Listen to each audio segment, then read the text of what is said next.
തദ്ദേശ തെരഞ്ഞെടുപ്പിൽ കോൺഗ്രസിൻ്റെ വിജയം അവർ പ്രതീക്ഷിച്ചതിനപ്പുറമാണ്. അതിൻ്റെ ഒരു ഞെട്ടലിൽ നിന്ന് ചിലരൊന്നും വിട്ടുമാറിയിട്ടില്ല എന്നുള്ളതാണ്. അതുകൊണ്ട് ഇപ്പോൾ വലിയ പ്രതീക്ഷയോടുകൂടി ഇരിക്കുകയാണ് 2026 അധികാരത്തിൽ വരുമെന്നുള്ളത്. ശരിയാണ്, കോൺഗ്രസ് അധികാരത്തിൽ വരണം. കാരണം പിണറായി വിജയൻ സംഘവും മൂന്നാമത് അധികാരത്തിൽ വരരുത് എന്ന് ആഗ്രഹിക്കുന്നവർ ഉണ്ട്. BJP എന്നാൽ 2026 അധികാരത്തിൽ വരാൻ പോകുന്നില്ല. നിർണായക ശക്തിയായി മാറും, അത് വേറെ കാര്യം. അപ്പോൾ അങ്ങനെ ഒരു ഉറപ്പുണ്ടെങ്കിലും കോൺഗ്രസിന്, കാരണം കോൺഗ്രസ്സുകാരാണ് ഈ ചില സമയത്ത് നിലവിട്ടങ്ങ് പോകും, പല കാര്യങ്ങളും മറക്കും, അഹങ്കാരം അങ്ങ് മത്ത് പിടിക്കാൻ തുടങ്ങും.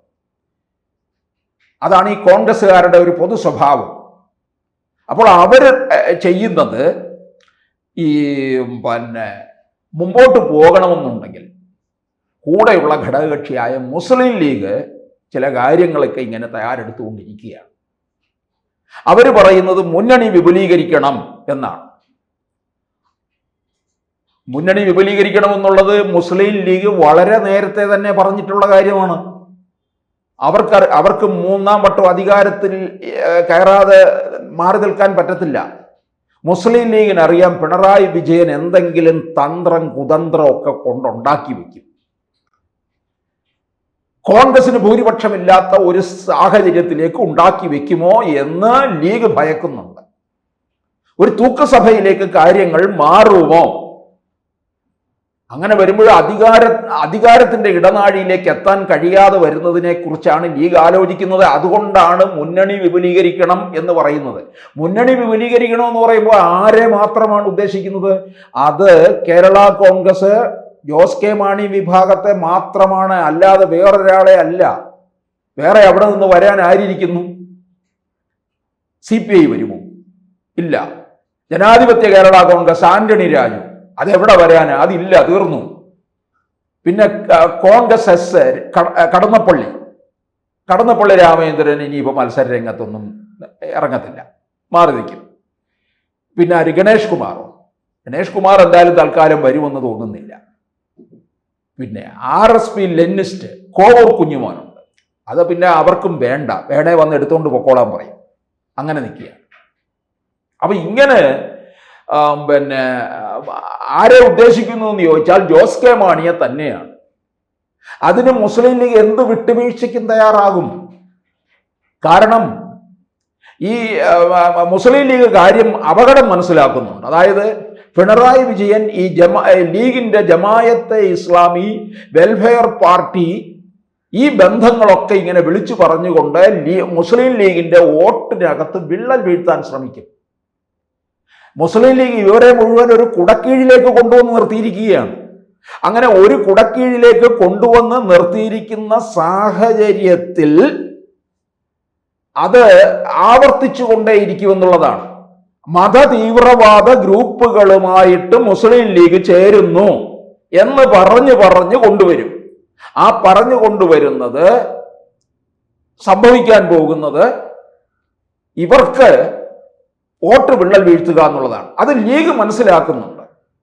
ലീഗ് എന്ന് പറഞ്ഞാൽ നിശബ്ദരായിട്ട് കാര്യങ്ങൾ നേരിടുന്നവരും നിശബ്ദരായി പ്രവർത്തിക്കുന്നവരുമാണ്.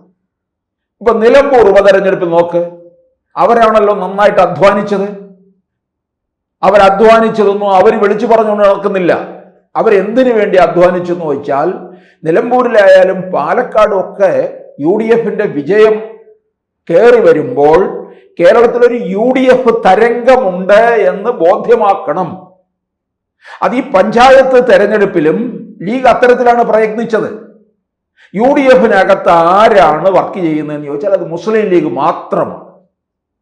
കോൺഗ്രസ്സുകാരൊന്നും വലിയ പ്രവർത്തനം നടത്തിയിട്ടൊന്നുമല്ല ഈ തദ്ദേശത്തിൽ ഇത്രയും വലിയ വിജയം ഉണ്ടായത്. ജനം അങ്ങ് വോട്ട് ചെയ്തതാണ്. ഇപ്പുറത്ത് ഇവരെ മതിയാക്കിയിട്ട് BJP അധികാരത്തിൽ വരാറായിട്ടില്ലല്ലോ. അധികാരത്തിൽ വരുന്ന ഇടങ്ങളിൽ BJPക്ക് വോട്ട് പോയി.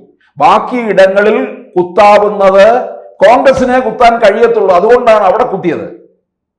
അങ്ങനെ ജയിച്ചു പോയതാണ്, അല്ലാതെ ഈ കോൺഗ്രസ്സുകാരോടുള്ള പ്രേമം കൊണ്ടൊന്നുമല്ല. ഇത് നമുക്കറിയാം. കോൺഗ്രസ് അധികാരത്തിൽ വന്നാൽ ഏത് തരത്തിലായിരിക്കും എന്നുള്ളത്. പിന്നെയും ചങ്കരൻ തെങ്ങേല് എന്നുള്ള സ്ഥിതിയിൽ തന്നെ ആയിരിക്കും കാര്യങ്ങൾ. അതുകൊണ്ട് ലീഗിന് ഇത് കൃത്യമായിട്ടറിയാം. ലീഗ് ഇപ്പോൾ ഇടയ്ക്ക് നമുക്കറിയാമല്ലോ, 2021 തുടക്കത്തിൽ UDF വിട്ടുപോകുമെന്നുള്ള ഒരു പിന്നാമ്പറ വർത്തമാനമൊക്കെ ഉണ്ടായിരുന്നതാണ്. കാരണം ലീഗിന് സഹിക്കാൻ കഴിയുന്നില്ല. പക്ഷെ ഇനിയിപ്പോൾ ലീഗ് വിട്ടുപോകത്തില്ല. കാരണം അതിശക്തമായിട്ടുള്ള ഭരണവിരുദ്ധ വികാരം കേരളത്തിൽ അലയടിക്കുകയാണ്.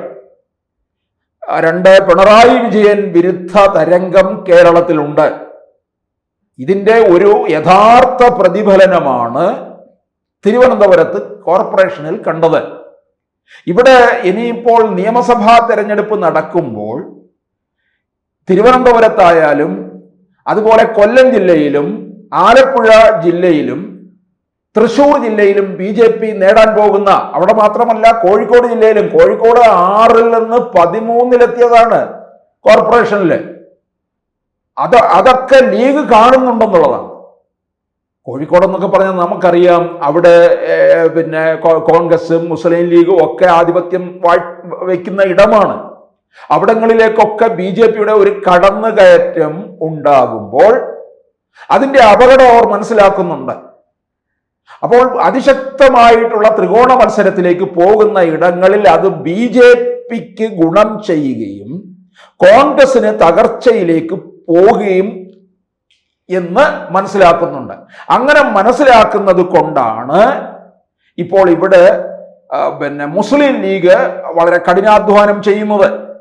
കഴിഞ്ഞ ദിവസം അവർ പറയുന്നത് സമാന ചിന്താഗതിയുള്ള പാർട്ടികളെ ഉൾപ്പെടുത്തി മുന്നണി വിപുലീകരിക്കണം.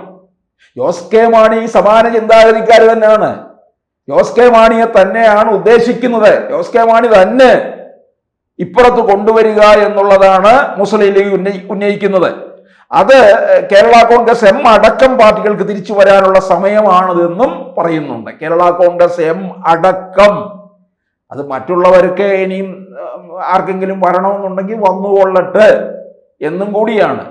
മറ്റുള്ളവരൊന്നും വരാൻ പോകുന്നില്ല. അവർ ഇങ്ങോട്ടേക്ക് വന്നു കഴിഞ്ഞാൽ തന്നെ ഒറ്റയാൾ പട്ടാളങ്ങളെ ഒന്നും വേണ്ട തരത്തിൽ ഇവിടെ അക്കോമഡേറ്റ് ചെയ്യാനുള്ള സൗകര്യവുമില്ല. മുസ്ലിം ലീഗിന് വേണം 10-25 സീറ്റ്. ഒന്ന് ആലോചിച്ച് നോക്ക്. പക്ഷെ എന്തായാലും അവരെല്ലാം ഒരു ഏകോപന ചുവന്തല്ല എനിക്ക് തോന്നുന്നു ഇപ്പം മുസ്ലിം ലീഗിനാണ്.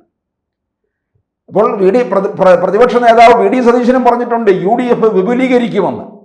UDFന്റെ അടിത്തറ അടുത്ത തെരഞ്ഞെടുപ്പിന് മുമ്പ് വിപുലീകരിക്കുമെന്നാണ് പറഞ്ഞിരിക്കുന്നത്.